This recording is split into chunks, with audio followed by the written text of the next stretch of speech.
envision 3 female attorneys coming together to have our voices heard. Each of us would have different opinions, different passions, different backgrounds, and different views. Although we are different and unique, we are able to come together to discuss our experiences, navigating through the legal profession and this thing called life. Now, the vision has come alive, and we invite you each and every week to listen to us as we talk about what's trending in the news and our legal insight, tackle real-life issues that affect not only us as attorneys, but us as women of color. Disclaimer: this podcast is intended to provide entertainment and general information. The information provided and the views given are not intended to constitute legal advice and should not be relied upon as legal representation. All views expressed on this podcast are our own and do not represent the opinions of any entity whatsoever we are affiliated with now or will be affiliated with in the future. Hey guys, it's your girl Brandy, and we are back with your favorite attorneys in Houston. I hope everybody has had I hope everybody had a good week, but these are stressful and trying times.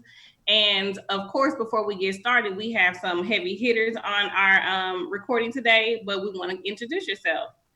T Hutch, let everybody know what's going on. Hey guys, it's Taria. Yes, there's a lot going on, but I would say that I'm thankful to still be alive and have my health and my strength, and so do my family and friends. So for that alone, I think this has been a good week so far. Sam. Hi everyone, Sam Frazier. I would echo Taria's sentiments that although it's trying times, we're still here. We still have blood pumping through our veins, and we're here to make a difference. So we're excited to have you guys, everyone, our guest on the show today.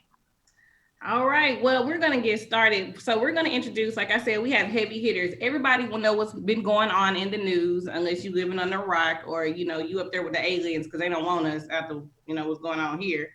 So we're going to do an episode, basically, I'm titling this 1600 Black Lives Matter PLAZA, because I know y'all seen recently that Mayor Bowser in DC changed 45, the president's address, from 1600 Pennsylvania Avenue to 1600 Black Lives Matter Plaza. And she gets the Petty Award of the Year. Yes. And I'm trying to strive to be that level of pettiness in my life. Like, hands down, she did that.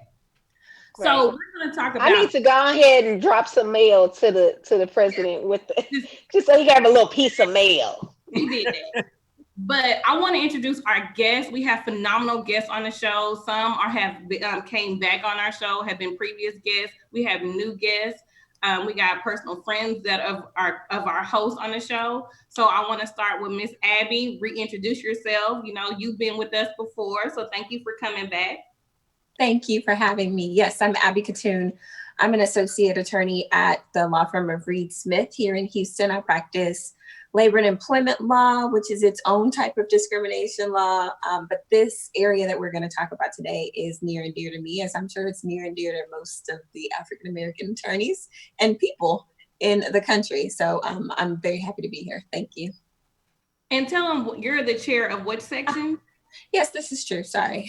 I'm a past president of the Houston Lawyers Association here in Houston and the current chair of the African American Lawyers section of the State Bar of Texas. Cool. And so, yeah. And Miss Porschia Harris, introduce yourself. Let our fans and listeners know you are new to the show. So thank you for coming.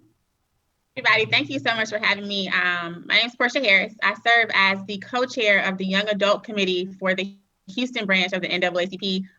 So I'm super excited to be here. This is our time to really put feet to the ground and really get more people mobilized. So I'm excited. It's trying times, it's hard times, but it's what this organization was built for. So I'm excited to be in this position to be able to bring more people into the fold. Thank you. And last but not least, my boo. Mr. Floyd, introduce yourself. Good evening, ladies and everyone watching and listening. I am Henry Floyd Jr. I'm a senior associate attorney at Coons McKinney, Johnson & DePaulis here in DC and Maryland. When I'm practicing, I practice personal injury, high earning workers comp, and medical malpractice. When I'm not practicing, I put my cape on and I am, and I fight for everybody else as usual on social justice issues. I am the 50th president of the Washington Bar Association, which is the oldest and largest affiliate chapter of the National Bar Association. We were founded also in 1925. And we have over 500 members. I also sit on the National Bar Association's Board of Governors, representing the Washington Bar Association, and also the newly elected Chief Justice of Sigma Delta Tau Legal Fraternity, which is the only African-American male legal fraternity in the country. So I wear a few different hats, but they're all combined to fight for social justice issues. Yes, thank you. Yes, you better go, Henry. I was waiting for you to say, and a member of Alpha Phi Alpha, just because you just seem like an alpha. That's just. I'll keep that in mind. So, as everybody know, George Floyd passed away. Well, no, he was murdered. I'm keep it real. So He was murdered about a week or so ago by a Minnesota cop, and that's and what's sad is the fact that y'all know we just did an episode about 2 weeks ago about another young man, Ahmaud Arbery, who was murdered, Breonna Taylor, who was murdered in her home by police officers. So unfortunately, until they stop killing us, we're going to keep having these episodes because we were supposed to have an episode about eviction, but cops just want to kill us. So we're going to keep talking about it. We want to bring solutions and awareness. Before we delve into everything, I want to play this clip real quick. One of our past guests, Chauncey Brown, was a guest on our I Am Not My Hair episode, and him and his son attended the protest here in Houston a week ago. And what was touching about this is the little boy walked up to a police officer and introduced himself. So it made the circuit. It was all on the news, how he's formed a bond with the police officers. And his father was trying to tell him, son, you don't need to be afraid, but also telling the police officer, don't be afraid of my son. And the little boy is 6 years old. So he has a moving little speech. So I want to play that, and then we're going to get right into it. So let's play that clip. This uniform doesn't mean that I'm better than you. This uniform means that I have a duty to protect you. And everyone has to do their part to help other people and to be a caring heart. So that right there, a 6-year-old little boy named Dallas Brown basically did a call to action. He said, everybody has to do their part and you have to have a caring heart. And here we are. So let's talk about what happens next. We protested. We have shouted from the rooftops. We're tired. We're tired. We keep having the same story. We keep trying to change the narrative, but let's talk about how to change the narrative. And that's where, again, we brought y'all in to talk about it. So first, like I said, we all know what happened in Minneapolis, Minnesota with George Floyd. So we're all aware of that. There's no need to go into, specific details. We saw the video and we saw how he called out for his mother and things like that, which was hard. I personally have not seen the video because I know I will start crying and I do not want to see the video, but just, looking at the news and things like that. Here in Houston, George Floyd will be laid to rest. His memorial service was today at the time of this recording. It was a public viewing at Fountain of Praise, and his funeral will be Tuesday, June 9th will be in Houston. And he'll be laid to rest in a funeral site in the cemetery here in Pearland, Texas. So he will be laid to rest here in Pearland. So this is a question for each of you. And of course, we're going to ask y'all questions. The other co-hosts will definitely chime in. But what I want to start out with is what in your opinion is racism? Like, what is racism? And this is to educate too, because a lot of people don't necessarily know exactly what racism is. And a lot of times racism isn't somebody blatantly coming in your face and spitting in your face or calling you the N-word or, just anything. So racism can be subtle, and a lot of times people don't know that. So I want each of you to tell me, in your own words, what is racism? So, yeah, Abby, you want to start? Sure. I mean, it's a tough question, even though we knew the questions ahead of time. But I'll give it a go. I'm an employment lawyer, and so there's actionable racism, racial discrimination, where you make an adverse employment action on the basis of someone's race, and we know that that is illegal under Title VII of the Civil Rights Act. That's one type of racism when it's used against you in the context of employment or in housing, et cetera. It's funny because I've had these conversations with lots of people about racism, because once you give someone that definition that I just gave you, they always want to bring up, well, then white people experience racism too, and other people experience racism. And I want to say, yes, that's true. When we're talking about this type of racism, when we're talking about racism in employment law, yes, it can happen a lot of different ways, just like sexism can be against women and it can be against men. But when we're talking about the racism we're talking about when we talk about George Floyd, that goes to the fabric of everything that is America, it's really about superiority, or at least perceived superiority of one race over another race. And in this case, we're talking about white people having perceived superiority over Black people, and it's woven in everything such that it's insidious. It is deeply rooted in people, and so then it's like in everything. It's in a traffic stop, as we've seen with George Floyd. It's in picking John over Jamal when you're picking someone for a job. It's like woven in everything. And when it's like that, and when it's societal superiority over one race of people, then you really can't have reverse discrimination. You can't have a white person feeling that type of racism. So that's just my viewpoint on it. Portia? Agree with everything you said, Abby. And I think it's an ingrained just sense of superiority, ingrained sense of just you feeling better than someone. And we talk about this in so many different ways, but I think in terms of white people and Black people, it's a power thing as well. It's a power dynamic. And so in considering that it is insidious, just feeling like you're better, more superior, whether it's smarter, whatever it looks like, but it's just in that. And it surfaces in so many different ways. So you guys are talking about in the context of law, in the context of police brutality, or having someone stop when you walk into a store and you're followed around because it's a perceived thought that you may steal something. So I think it's just like she said, an insidious, just ingrained sense of just you're better than someone else. And this is so superficial in the color of our skin.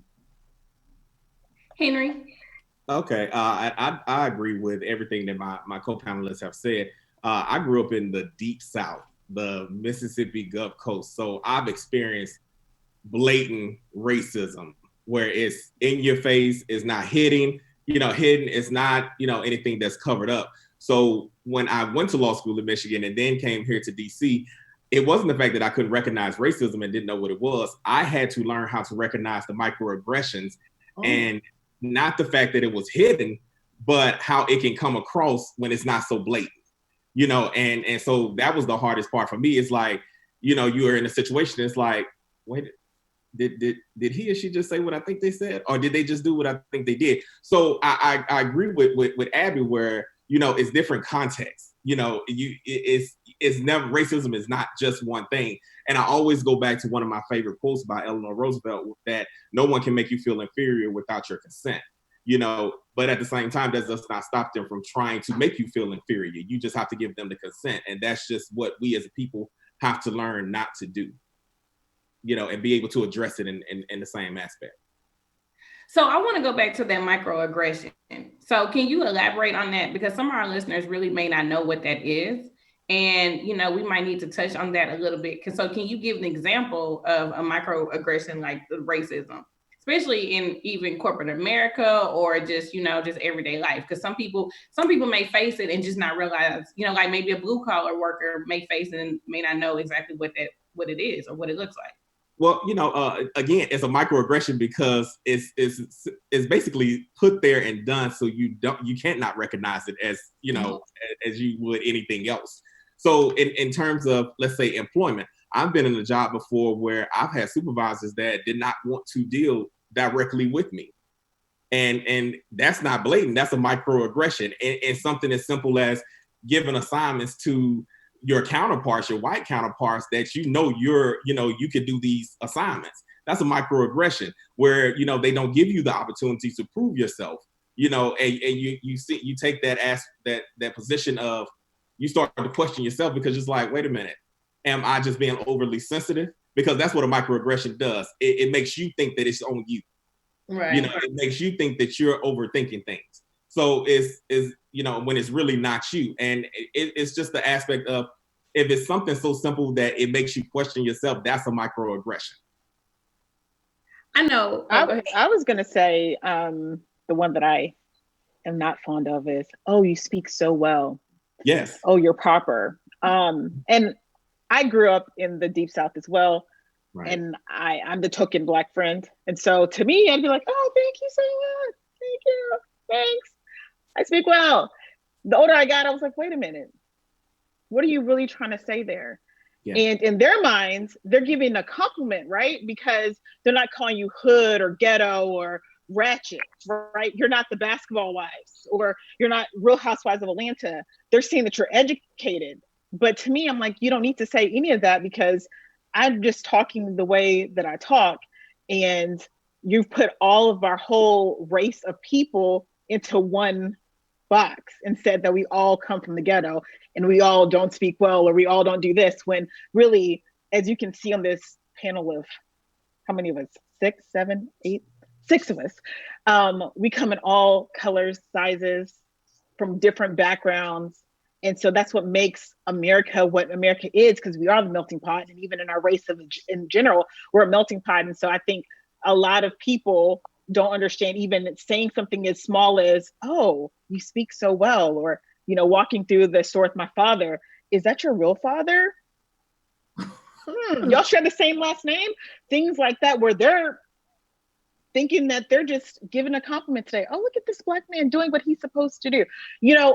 That is racism. And I think a lot of people don't even realize that is racism, but it's tried and true racism. So I hope even people listening to this, they can stop and say, have I done those small things? Because they'll say, I'm not racist. But if you go and really dig into it, have you made those type of comments? Because if you have, you probably need to go back and look and figure out why you said those things. And I would like to add to that, Turi, is that I think that we do have to recognize what racism is, also what racism isn't. But when we say racism, it's like right now we're asking for the bare minimum of not to be killed by the police. Now think of that on the grand scheme of things, right? So we are essentially asking to stop being killed. But if you look at the spectrum of racism, there is so many, going back to microaggressions, like Henry said, that there are so many different layers that encompass racism. For example, as an attorney, walking into the courtroom and everyone assuming either you're the defendant or you're the paralegal, or even sitting at counsel table, which everyone knows that if you're an attorney, you work very hard to sit above bar. And so when you are a member of the bar, you do not sit where the lay person sit. And it's not a sense of, oh, I think I'm better. It's just that all the attorneys sit above bar. Why? Because we passed the bar. And when you walk up to me and ask me, are you here? Are you a party to a case? Or are you the paralegal? Or sometimes I've just had white colleagues who won't even return your call. They send their paralegal to call you instead of them taking the time out to call you. Now, some people may say, that's not really racism. But when you understand the culture of the profession, when you understand that attorneys speak to attorneys, paraprofessionals speak to paraprofessionals, not saying that I would never speak to a paraprofessional, because if I need to get something done, I do, but there's a certain level of respect that comes with the profession. And to not receive that same level of respect is a form of racism. Or to even not give some of our judges who are Black women or Black males and not give them the same respect. I've seen where white colleagues have straight disrespected some members of our judiciary for the mere fact of the color of their skin. They would never speak to a non-Black member, a member of the judiciary, the way that they've spoken to some of the judges that I've seen, some of the behavior. And so all of that together is a culmination. So I want non-Black colleagues, friends, and even enemies to understand that it's not just, hey, stop killing me, stop arresting me for no reason, stop harassing me, but also it comes with a level of respect and being seen as an equal in whatever profession that you're in. And I do have a clip from Jane Elliott who kind of explains an example of what racism is. And I think she does a really good job of explaining to non-Black members of society what is racism. So if we could play that clip. Jane Elliott, thank you so much for being on our show. I appreciate it. For those not familiar with your work, can you explain what you do? I separate groups of people according to the color of their eyes in order to give them some idea, white people, some idea of how it feels to be treated unfairly on the basis of a physical characteristic over which you have no control. I say I use blue eyes, brown eyes, and anybody who doesn't have blue or brown eyes simply goes in the low class. I accuse brown-eyed people, who I always put on the top the first day, of being smarter, more worthwhile, more Christian, better human beings than blue-eyed people are, because everybody knows that blue-eyed people have too little melanin in your eyes, and so it allows too much sunlight to enter your eyes and damage your brain cells. And that's the reason blue-eyed people aren't as smart as brown-eyed people. Does that make sense to you? No. That's the thing that makes this exercise necessary, is the fact that we in education support the myth of one race and the myth of the rightness of whiteness. How would you talk to or tell or ask white people to talk to each other about racism? The first thing I ask people to do is realize that there are no white people on the face of the earth.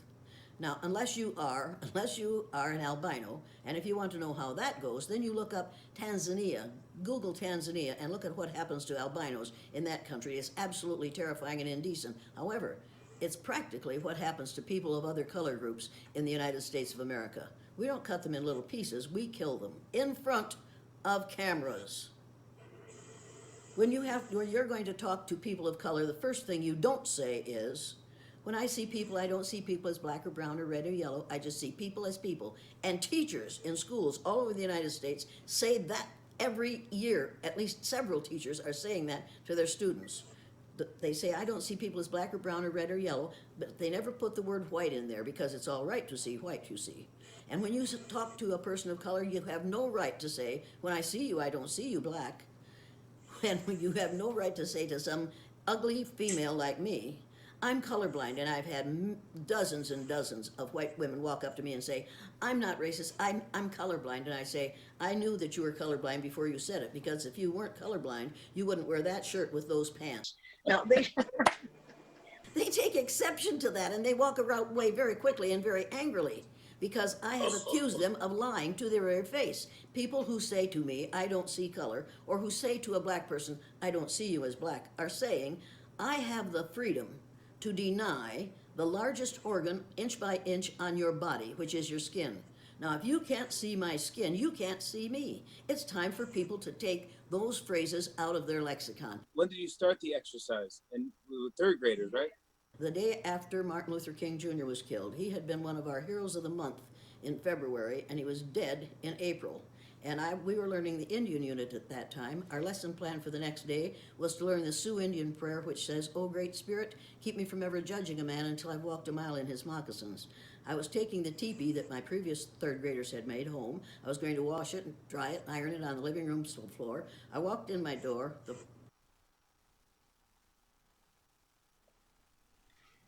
I like that clip. That was a good one.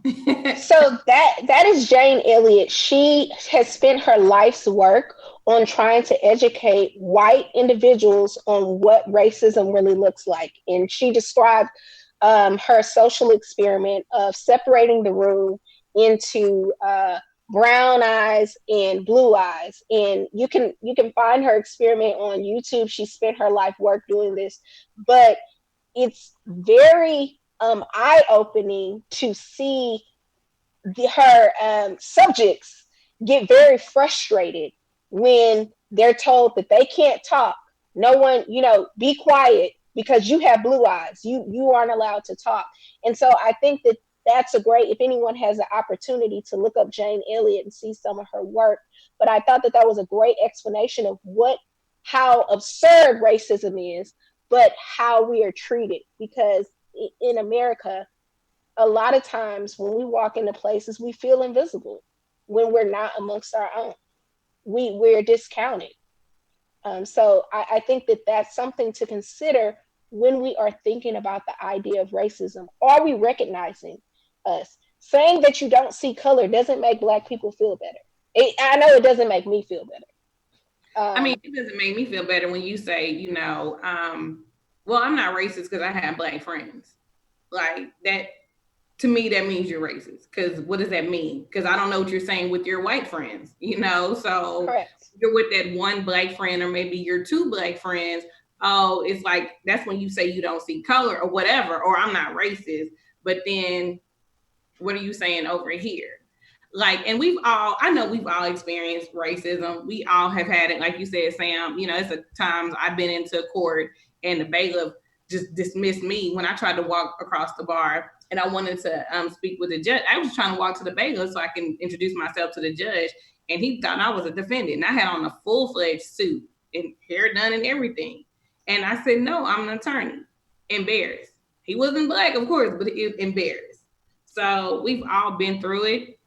We've all dealt with it. My question is, but do you say something about it? Because as Black people, we were raised, and I know I saw this on social media, we were raised to speak differently when addressing our white counterparts. Like, for instance, when you go, if somebody is saying something to you or disrespecting you, it's at times where you can't lash out. You can't clap back, in a sense, because then you're coming off as, for us, oh, you're the angry Black woman.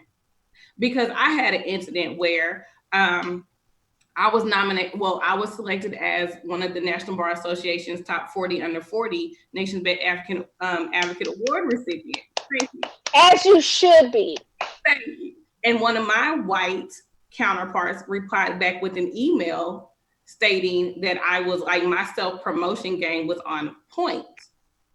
And I was offended. And also, too, he thought that I paid for the award. I was offended. I was highly offended because, so what? As a Black attorney, I can't get an award? I can't get something? So I consulted Henry knows this because I reached out to him and I was like, whoa, I sent him the email and I'm like, what should I do? And another friend of mine and my best friend was on the group chat as well. And the thing about it was like, Henry was like, no, you should say something because it's disrespectful. And then the other person was like, well, no, just let it go. Like, do you really know him? And I also had another friend reach out and said the same thing. Then they were both Black. But my question is, why should I have let it go? Why? Is it because, he's a white man. Why should I just let him blatantly disrespect me? And I'm not asking you to congratulate me because of my award. I didn't even tell you to. Somebody else told you. But the fact you replied back, why do I have to just just let it go because, it shouldn't affect you? This is a white man telling a Black female what he said.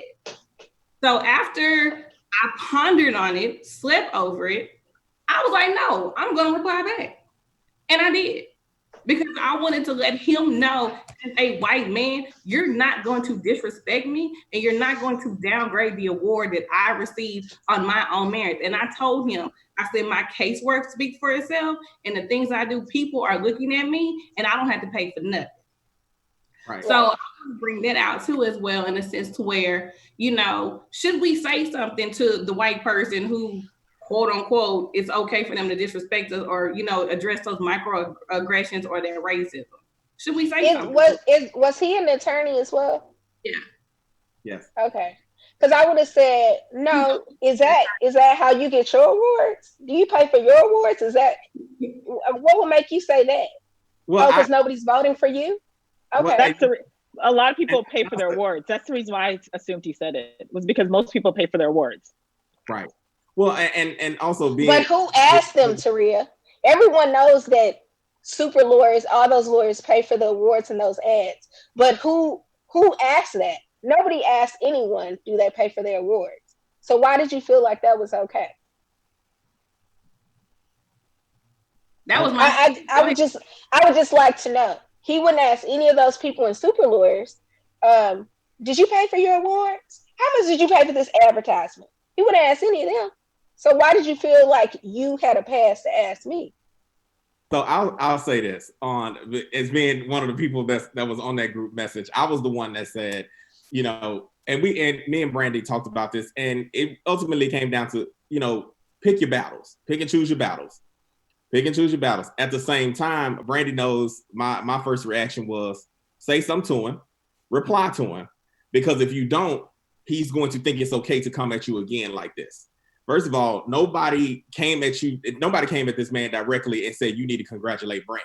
This had nothing to do with you. And because it was a company-wide distribution where they were congratulating her and celebrating her, if something in his spirit said, I don't like this is a problem. So I'm going to say something to this young Black woman who got this award because everybody else is celebrating her and nobody is celebrating me at this time.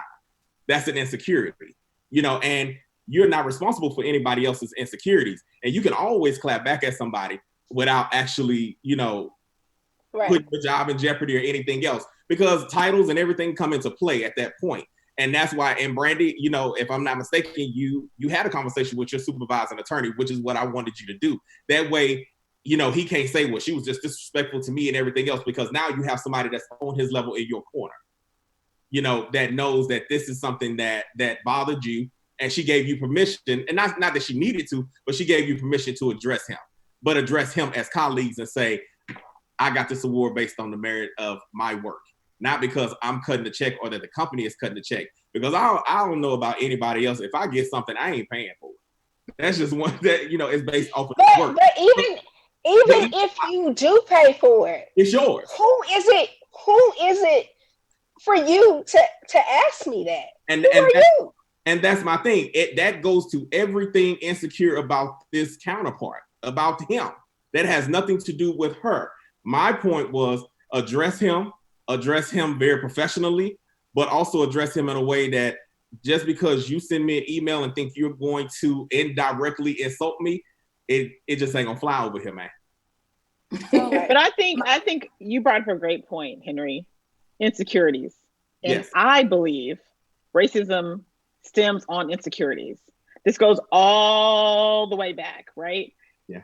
There are some insecurities that are within certain people, certain persons, and they see things in us that we don't even see in ourselves. Right. And that's where this racism stems from. I mean, if you just we can use the George Floyd case, we can use the Ahmaud Arbery case. I mean, to look at the man's face, I say everybody should watch the video. But to watch Officer Siobhan and the look that he had a look of just dead. There was nothing there as he laid his knee. Please don't put into this respect on that man's name by calling him an officer. Call him Siobhan. Former officer. I don't know this man's first name. I don't know. The one that's sitting in jail on suicide. You could call him Siobhan. Okay, the murderer. Or murderer. The murderer with the $1 million bond. I think it goes back to the insecurities. I was talking to my parents about this, about how even back in slavery time, they would take the men and talk about how strong they were, talk about their build, talk about just how superior we really are, right? And the men wanted the women and the women wanted the men, and they still do. And so I think it's all about insecurities, and that's a part of where the racism comes in. That it's just straight insecurities, just like someone hating on another person, female or male. Why are you so concerned or attacking someone? It's because you have your own insecurities, and to me that goes into our next topic of systemic racism, with the insecurities. But I think that also we've reached a level. I know I've reached a level in my professional career now, especially with all of this happening, that it's time to start calling out like BS. And I understand the narrative of angry Black woman, but I'm to the point now where I know how to assert myself, but you're not getting a fly. Like, I would just straight up ask him, why did you ask me that?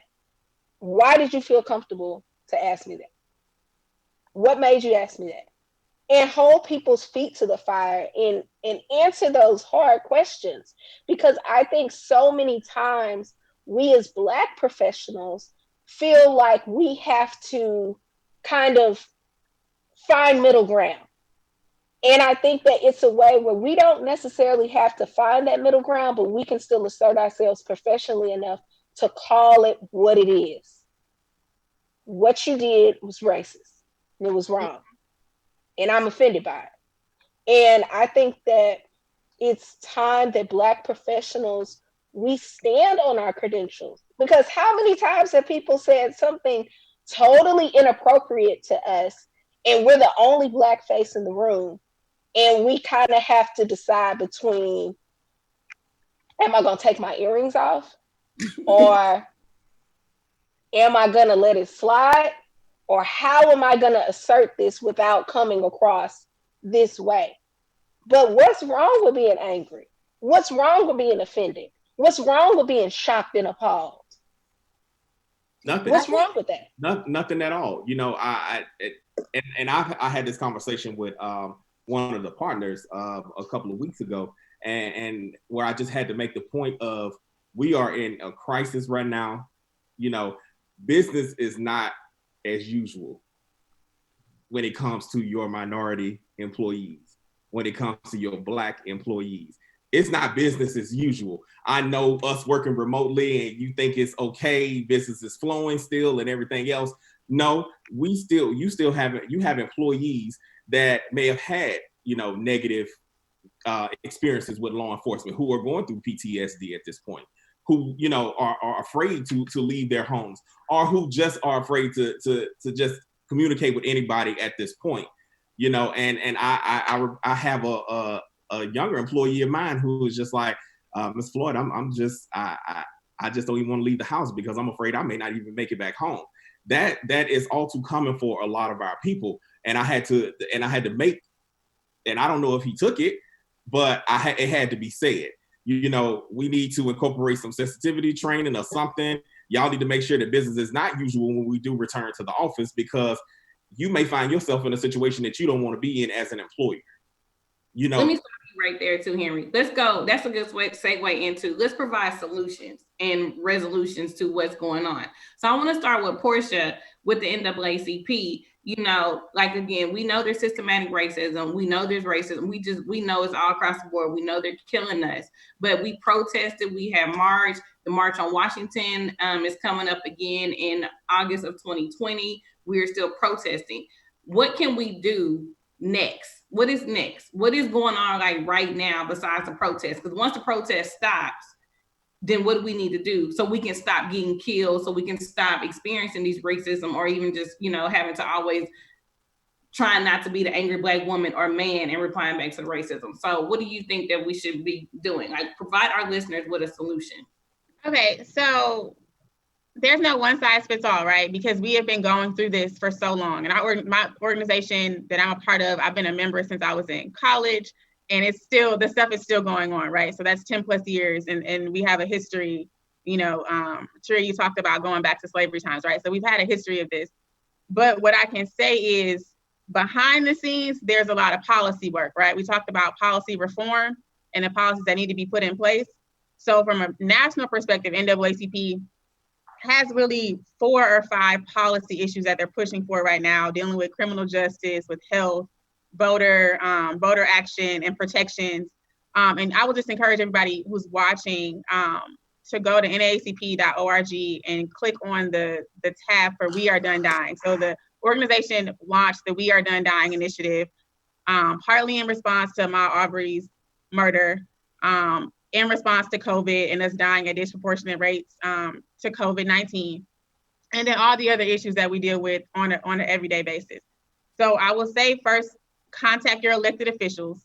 So through the NAACP platform, you can contact your senators, your state reps, and support the initiatives that are going out. But that should be a regular practice in general. City Council, we just elected a slew of city council persons here in Houston. But the thing that we have to do before we vote all those people in is we have to really examine their record. And once they're in office, we have to make sure that we hold them accountable. If someone said like, we're gonna reform the criminal justice system, okay, like what are your action plans, right? So you can write them.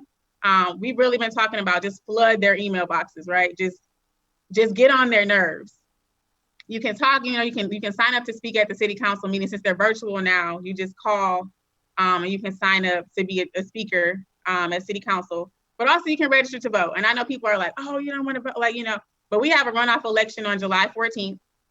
And that's a primary runoff election. So that's going to set the ballot for, set the ballot for November here in Texas. So that's important. So the voter registration deadline is June 15th. So that's next Monday to register to vote for that primary runoff. But of course we have the election in November. So I would encourage people, if they can, to vote in this primary runoff to set the ballot for November, but also when you're going to vote, be an educated voter. So I personally feel like a miseducated voter is just as bad as someone not voting, because if you don't know who you're voting for, and in Texas, we got rid of straight ticket voting. So in one way, it's good that we don't have straight ticket voting, but in another way, it's problematic as well, right? Because it's so many more people that you have to research.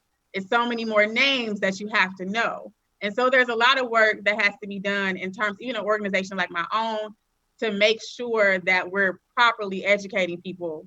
Like, we can't tell people who to vote for because we're nonpartisan, but we can tell you what the position is supposed to do, how you can hold them accountable, when and where you can vote. So that's an important piece. So get registered to vote. We have that election coming up. Of course, November is the big one that everybody likes to vote in because it's presidential. But change happens at a local level, not necessarily a national level. So we have to make sure that people are voting locally and on a state level as well. And then finally, do your census, right?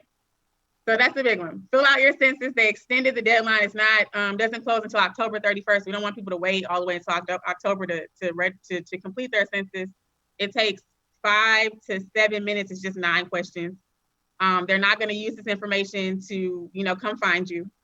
It's really just about information. So we get the resources that we need, right? In education, in so many different ways, right? So we need to make sure we fill out our census. So they're already, like we said, they're already killing us, right? But we don't want to add more fuel to the fire. We don't want to cut the resources that we have that can help improve our lives. So that's what I'm gonna say, like, register to vote, contact your elected officials. If you go to the naacp.org, like, national website, you can click on the We Are Done Dying. You can literally contact, it has a built-in form for fast action where you can write your senators and then your representatives. So I can go in right now and click it, and it'll send an email to John Corn, to Ted Cruz, and then my state rep is Ben Crenshaw.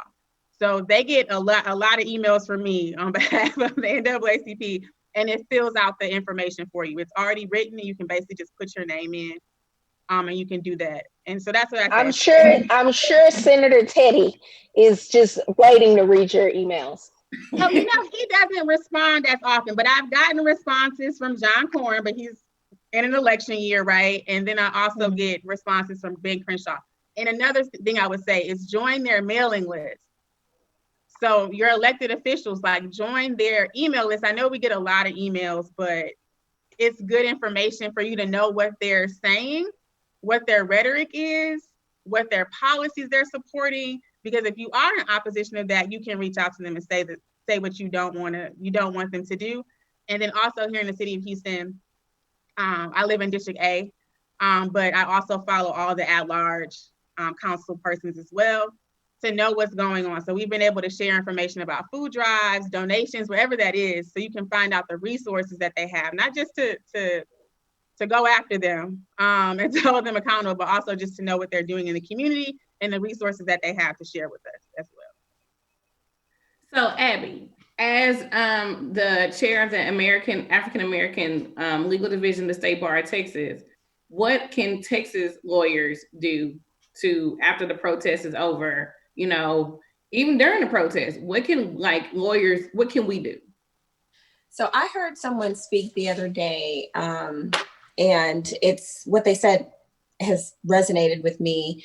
As attorneys, I find nothing wrong with protesting. But as attorneys, we kind of have an extra skill set. So attorneys should protest differently.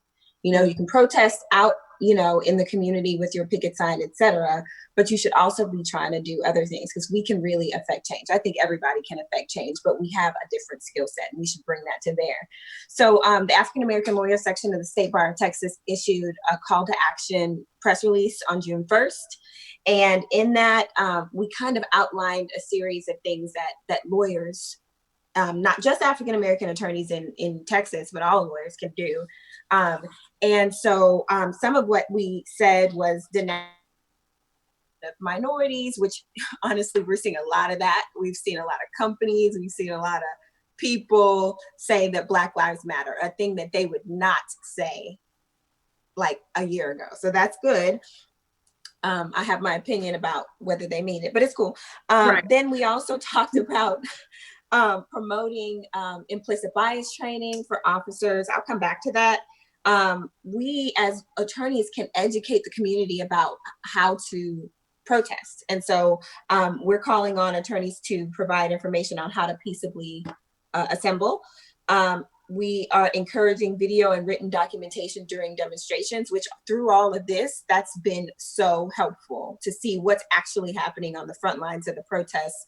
And we see more and more police brutality, which is the reason we are protesting in the first place, but it's good to have video documentation.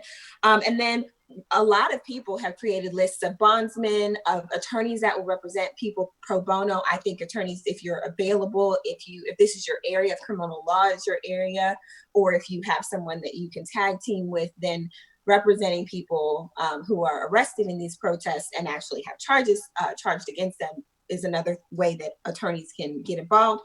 And then encouraging the organization of local citizen review boards, supporting reform legislation, which it's already underway. So lawyers need to look at that and use your lawyer hat and your education to weigh in on that. And then of course, we also said that people should complete their census. Now, after we issued our statement, we actually had a call with local police union representatives, including the Houston Police Officers Union, the Texas Municipal Officer Association, and like the DPS one. And we sent them our press release and they reviewed it and they gave us a little bit of feedback. And after that, I learned a lot about what's already in place and what their thoughts are on some of the additional things that we were talking about. Like, for example, we've already heard that it's that there's a bill, I believe, in the Senate for criminalizing using 911 as a weapon against someone falsely. And so they said that as a police officer, they would be totally okay with that because that's another citizen contact that they wouldn't want to have. But it was interesting to me to know that we already have, I think I knew this already, but in Houston Police Department, we already have an oversight board. But I don't think we have one for the Sheriff's Department or the DPS locally. So those are things that we can do. And then there are lots and lots of organizations now, and 8 Can't Wait is one with Campaign Zero.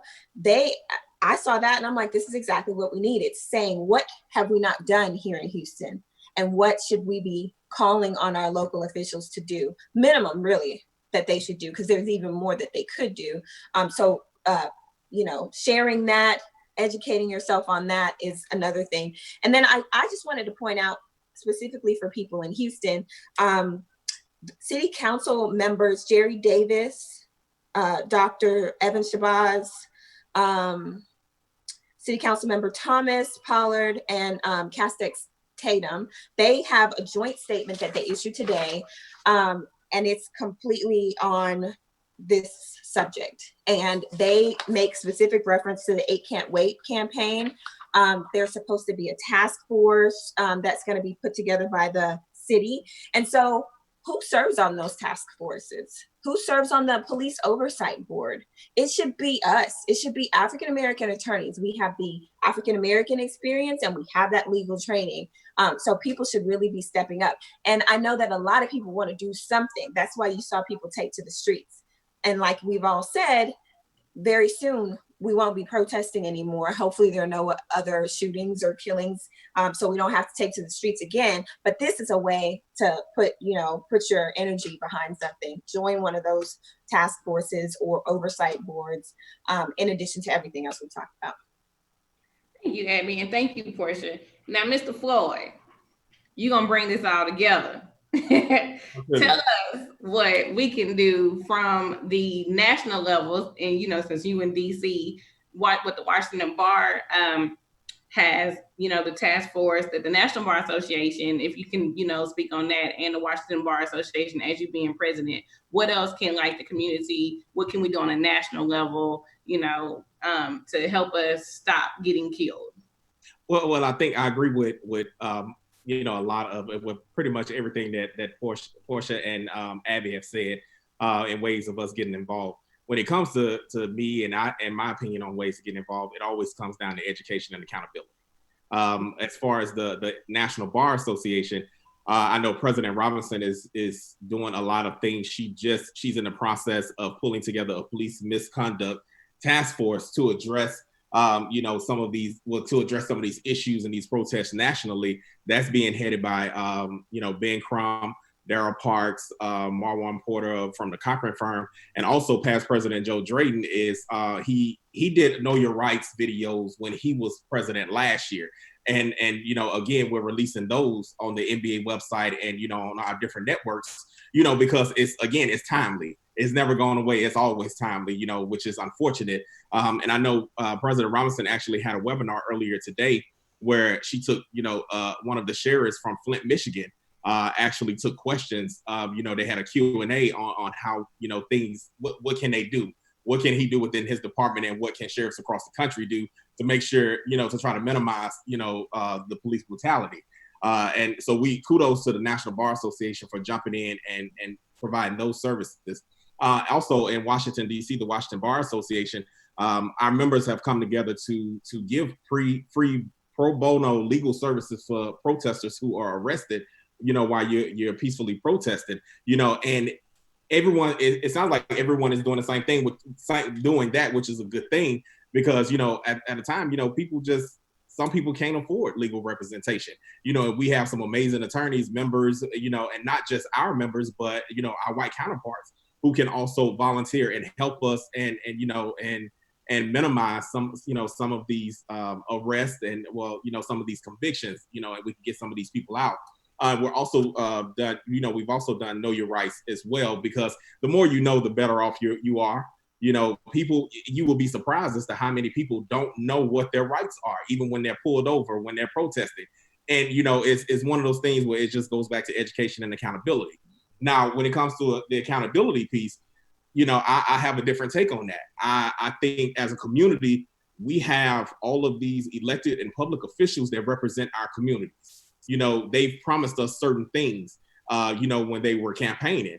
And as a community, we need to hold them to the fire. You need to hold your elected officials accountable. Don't if you have an issue, no matter how minor or minute you think it is, if that's something within that elected official's purview, call them, send them a message, because, what good are they if you don't even want to bother them, hold them to that office, because if you don't, the next time you'll see them, they'll be asking for your vote.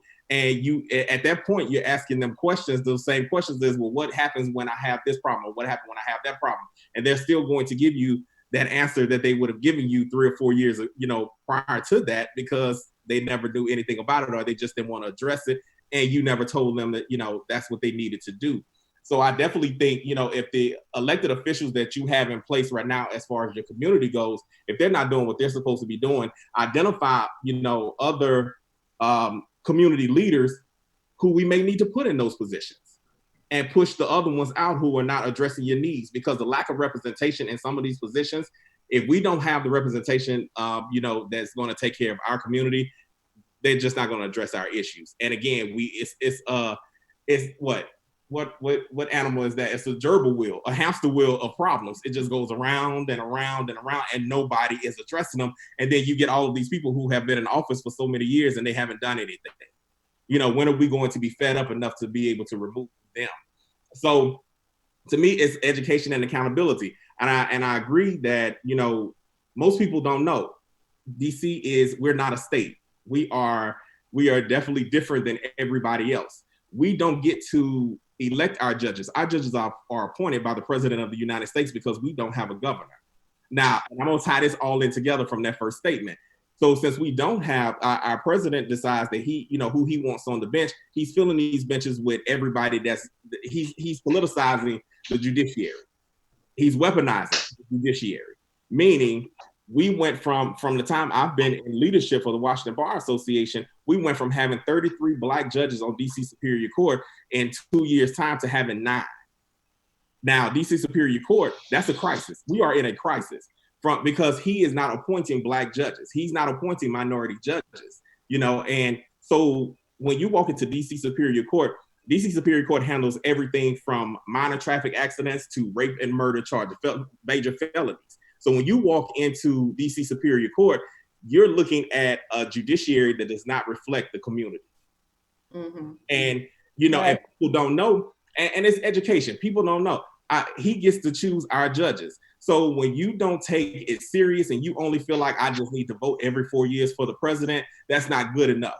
You need to be issuing comments. At the bar, I get mail from the judicial commissions who say we want comments on these judges who want reappointments. I send those out to our membership. I send those out to the community, because if you've had a negative, a negative encounter with one of these judges, the judiciary who's about to reappoint them needs to hear about that.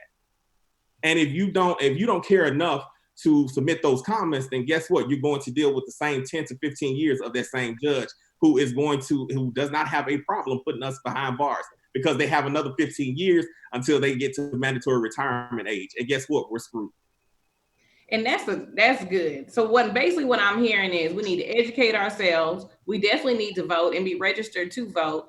And local elections are important, just as national, but we need to focus on our local elections, and we need to hold everybody accountable to what they said. And if they're not doing it, we need to come hard and remind them, let them know, flood their emails and things like that. And one more thing, Brenda, and we have amazing community leaders. We need to be putting them in those positions, in those rooms where they can help, draft legislation, where they can help draft these policies. As attorneys, you don't have to be an attorney to draft policy, and so you can volunteer. As a citizen, you can volunteer. Go and intern. I tell my law students all the time. And I was so concerned with them because all of our DC law students got together this past Saturday and did a march for justice. Now I had to talk to a few of them and say, now look, you got character and fitness on the line. You got everything on the line. Think about yourself. I'm not saying go in, and I'm not saying don't go protest. What I'm saying is, and not saying you have more to lose than anybody else, but in essence you do. And the smallest infraction will cause you a lot of pain and agony when it comes to you getting your license. And we don't need you to have to deal with that. We need more of you on, where you have your license, where you can do more of the work. Everybody's ministry is not the same. We can do different things. Right. Same thing with Abby. We could do different things. But I will say this, and I'll wrap up because I don't want to take everybody's time. I do want to highlight, and not taking away anything from George Floyd, Breonna Taylor, Ahmaud Arbery, or anybody else who's been killed by police. But there is another name that needs to be added to that list, and that's Maurice Floyd. That's the 28-year-old who just got shot and killed, got murdered on the side of Garden State Parkway in New Jersey on May 23rd, 2020. And he got pulled over for a routine traffic stop, and he was waiting on a tow truck. And at that point, the man got murdered or something, but he was shot and killed by the officer who pulled him over. And the family is actively trying and asking for the FBI and New Jersey to investigate, and it's not getting any traction. So I would definitely like to add, his name to the conversation because it needs to be added. Well, I appreciate. Go ahead, Sam. We about to wrap up, so make it quick. No, I was just going to say, lastly, I think I would appreciate everyone's call to actions because I think that what everyone had to say was excellent. And I think that one last thing that we should also keep in mind as a Black community, we are top consumers. It's time that we start putting our money where our mouths is. And all these people sent out all these great emails, all these corporations sent all these things about Black Lives Matter, Black Lives Matter. But I think it's time to also recognize the people who are taking it seriously and start backing those companies, because when it comes to corporations, all they care about is the almighty dollar, whatever is going to make them more money. And if they start seeing that, hey, me supporting Black Lives Matter is made our sales jump, and the people who Blue Lives Matter and All Lives Matter and Everybody Lives Matter except for Black Lives Matter, if those corporations, if we start taking our consumer dollar and start taking it away from those companies, I think that is another way that you can promote change as well. Is start looking at where your money's going. Start looking at where your taxes are going. Start looking at where is your money being spent. I definitely agree with that because, as everybody knows, the Black dollar is the most powerful dollar and we have the highest consumer power. So we definitely need to be smart in where we spend our money. So we are at the end of the show. And before we go, we always do a rest my case. And what that means is basically, it necessarily is just whatever you want to end in the year 2020 or whatever you want to rest. Like, it don't necessarily have to be anything on this topic, but we just usually do that. It's kind of like a little fun thing towards the end of our show before we do our like handles and, signing out. So I'm going to have Taria start. Taria, what's your call to rest today? This morning, a nice picture was taken where a group of people decided to kneel on one knee and don kente cloth. And, when they were kneeling, I thought that was so nice for them to kneel. And then I saw the kente cloth, the fake cloth, and it bothered me because it was fake cloth, and I don't even use that cloth. It bothered your ministry. I'm upset with. This is an easy election for the people, right? Just don't vote for Trump, right? So the goal should be getting everybody to register to vote and vote for Biden, get Trump out. We can figure out the rest of it later. We just need to get Trump out. But we don't have to do all this to get to the Black vote. Like, why y'all wearing kente cloth to get to the Black vote? You're going to get it. If you just sit back and tell people to register and vote, you get our votes. Stop. We're not the same. We not dumb. Howdy doody. Stop. You don't need kente cloth. You don't need it. Put it away. Burn it. Donate it. Don't burn it. Donate it. Right. No, burn it. We don't need that. You don't need that. Just burn it. It's okay. Make it mulch for your yard. It's the springtime. You need something for your yard. Sam, what you laying to rest? That's all I have. Okay, so here's what I'm laying to rest, guys. I am all about promoting Black lives. I'm all about carrying the torch and doing more than past the protest, keeping it going. But also, my Black colleagues and friends, every white person is not racist. Some people don't know what to say or how to approach it. You cannot make allies if you are constantly criticizing non-Black individuals who are trying to help. That's okay? True. Now, I know that I just piggyback off of Taria saying we don't need the kente cloth. But if your white colleague has a kente cloth, you just pull them to the side. You don't say, hey, we don't need you. Just say, hey, Bill, I understand you want to be an ally, but we have other resources and ways that you can help. Help educate your non-Black friends. Help them understand what we need help with. We don't need you wearing kente cloths. We appreciate it, okay? And we don't need you singing rap songs. We just need, we don't even need you singing Stand By Me or the Negro Spirituals. What we need you to do is to learn what we need and educate your family and your friends and call out racists. But every white person is not a racist. Right. Learn how to educate, as Henry said, and to create an ally instead of just criticizing everything. Some of these people, they don't know what to do, okay? Some of them texting and they're like, how are you? I'm okay, but I just want, I just don't want to die. So just learn to create allies, guys. We got to stop being so critical sometimes. Because some of them are willing to help. Okay, Miss Abby, you've done this before. What's your rest of my case? I had one. Where did I put it? I wrote it down because I knew I'd forget, because here I am. I probably did this last time too. Okay, yes, I remember. It's kind of along the same lines as yours, but it's a little different. I know last week I spoke to some of my friends and they were just like, I just can't. I just can't. That's just how a lot of people were. And that's in response to everybody asking, what can I do to help? What can I do to help? Everybody wanting to be educated on this. And I just feel like everyone needs to, and this is probably from the employment lawyer perspective, but do what's right for you. I do not believe, I have not ever believed, and I really don't believe it now, that we should have to be the Black spokesperson everywhere. I do not have in me what every Black person thinks or what they feel. And I can't solve institutional racism for you. So if you don't feel like being that person, don't. If you can't, just don't. So yeah, I think that's my call to rest. That's a good one. Portia, what's your later rest? I would say my later rest is to not bash or put down organizations like the NAACP, like Black Lives Matter, like any other organization that you are not involved in and have not taken the time to look up the actions of that organization.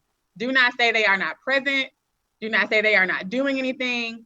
And do not ask them what they are doing if you have not taken the time to research it and look it up. So with that, I'll say, if you feel it in your heart, join the NAACP. If you're on a local level, join the Houston branch. But really just don't bash it, don't put it down if you have not done your due diligence to look up and see what they've done, not only in Houston, but wherever you are.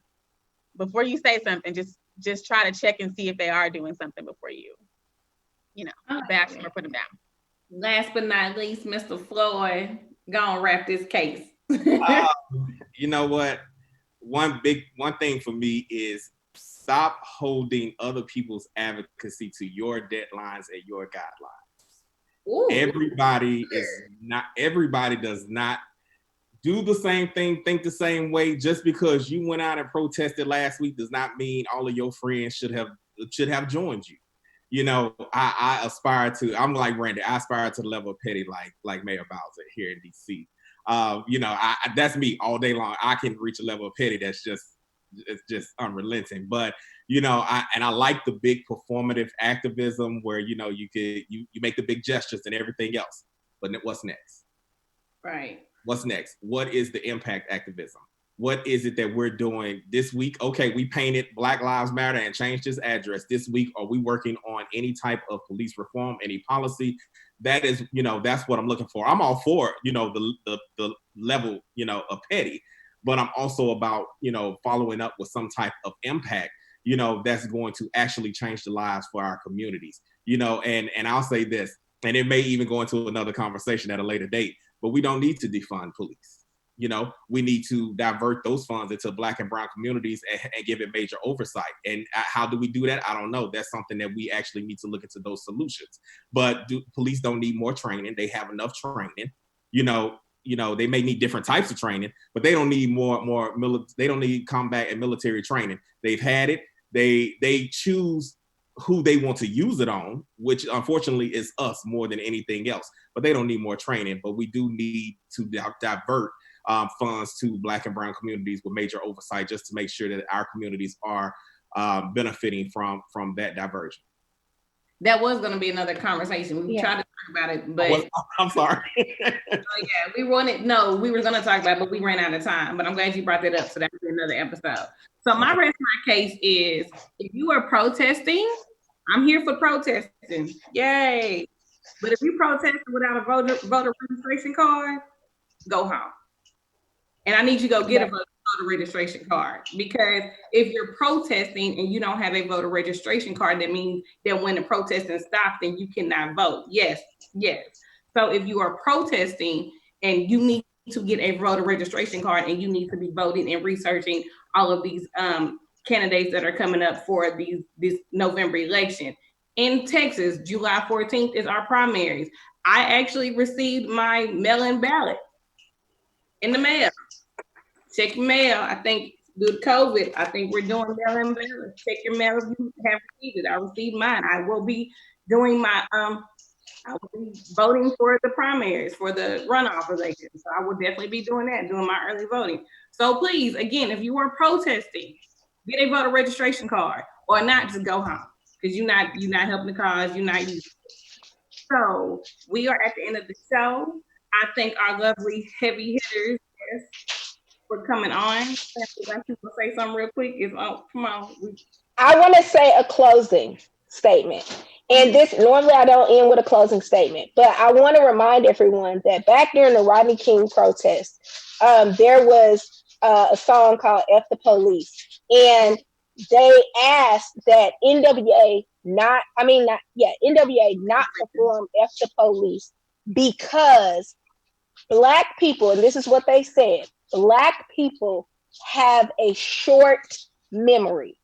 And as long as when they played F the Police, it brought back and reminded and brought Black Americans back to protesting. I say all that to say they are banking on us protesting, going home, and not doing anything else.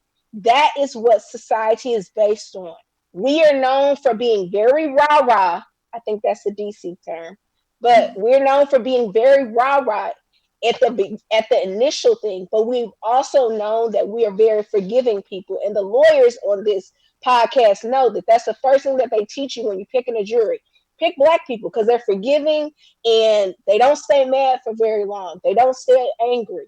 So I'm not asking you to stay mad, but remember to go out and do something, and don't let us be that stereotype. Let's get out and let's have a long memory and let's do something. Amen. So on that note, Abby, tell everybody where they can follow you, where they can contact you. Sure. I'm Abby Kotun, ABBYKOTUN. I also have an alter ego, Abby the Problem Solver, on IG. And then you can follow the African American Lawyers section of the State Bar of Texas at aals.sbot. Thank you. Porshia, where can they follow you? Follow the NAACP Houston branch on Facebook and on Instagram. On Instagram is NAACP_HOU. So this NAACP Houston branch on Facebook. And Henry, where can they follow you in the Washington Bar Association and the National Bar Association? On Facebook, it's the Washington Bar Association, it's the National Bar Association, and Henry Floyd. On IG, I am the THE_H Floyd_ESQ. The Washington Bar is WBA_DC. And I think on LinkedIn, it's all the same: Henry Floyd, Washington Bar Association, and the National Bar Association. T. Hutch, where they following you so we can get this man? Today we're not looking for a man. I just want to say, when my girl Nancy Pelosi got up with the kente cloth from her knees, she then went into office and continued working on the police reform bill that they are actually drafting and trying to get to the House of Representatives. Yeah. So they are actually doing work right now, guys. I just didn't like the kente cloth see that because picture. we are more than kente cloth. But you can follow me a bit, Simply Being T at Instagram. And we can talk about this. DM me. We can talk about this. Don't look for me. I'm not dating. You know, Talk to me nobody about the black kente cloth. suggested that kente cloth. Somebody non-black was like, I got a great idea. Wear some kente cloths. Praise, are we following you today? Or are we gonna follow you to the voting booth? Follow me to the voting booth. Follow Jesus. You know, if you're a Christian, if you're not, you know, because we're gonna need a lot of prayer and we're gonna need a lot of policy. So follow me to the voting booth. Well, as always, you can follow me at brand_Janae on Instagram, and you can follow No Further Questions on Facebook, NFQ Pod on Twitter, and No Further Q on Instagram. So we are out. Thank y'all again for being on our show, and we will see y'all next time. Have a good week. Thank you for having us. Bye. Bye.